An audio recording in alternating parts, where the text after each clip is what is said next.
Hi guys! Another one of Handy Andy's little videos just to help people understand a couple of the little tests that we do for mattresses, which means hopefully by the end of this you'll be able to do them yourself and you'll be confident you're putting residents on comfortable, safe and compliant static mattresses. So obviously I've got one of our older blue mattresses here. First of all, I want to know if it's going to give the right amount of pressure relief. So we're going to take our fists, or both fists together, and push down, particularly in the central areas where of course the bottom would lie. Can I feel the bars? No, so that's feeling pretty good. That should give us enough pressure relief for a resident. Then we're going to think about the water integration. So if we look at the top cover, is there any degradation of the cover? Any small tears? No. So that's looking good so far. So of course then we need to get ourselves inside. So find the end of the zip, which often eludes me. There it is. Unzip the cover.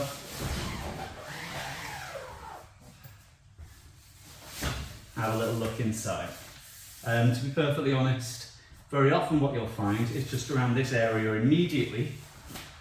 Sometimes you'll see staining, brown, yellow staining, where unfortunately because of the stitching here on the zip, sometimes fluids can get in, which of course means that's a risk of infection and that must be changed.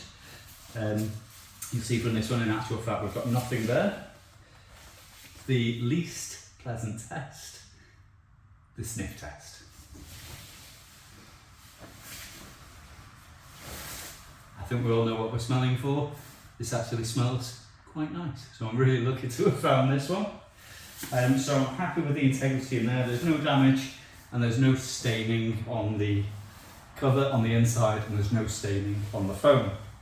So now I'm going to zip everything back up to here, not too far. And then we're going to get our most important technical tools, some paper towel and just a normal tap water. Now I choose to use Blue Roll. The reason I choose to use Blue Roll for this is simply because if water does get through onto it, it's easier for me to see when I remove it. So I'm going to take this, I'm going to pop it between the foam and the cover, round about where the leaks might occur, of course, around the bottom area. And then of course zip it fully.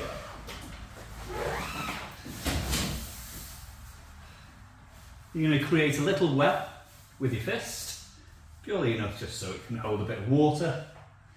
And you're going to pop on about 100 millilitres of water. Now, some people suggest that in actual fact you should also work this a little. In the same way as you can imagine maybe a resident who's lost control of their bladder, they might be riding around a little bit, that would give the same kind of effect. So I'm pushing where I've got the paper towel underneath. We're going to leave that for a few seconds. Recommendation is about 30 to 40 seconds. Not going to make you sit and wait with the video, because that would be even more boring than the video already is. So we're going to remove the excess water.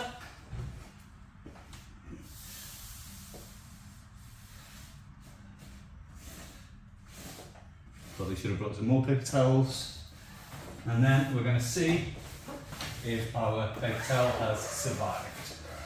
Just of course be aware, if you've still got water on your hands and then you pick up that paper towel, you might get a false reading. So make sure your hands are pretty dry before you pull that out. Moment of truth.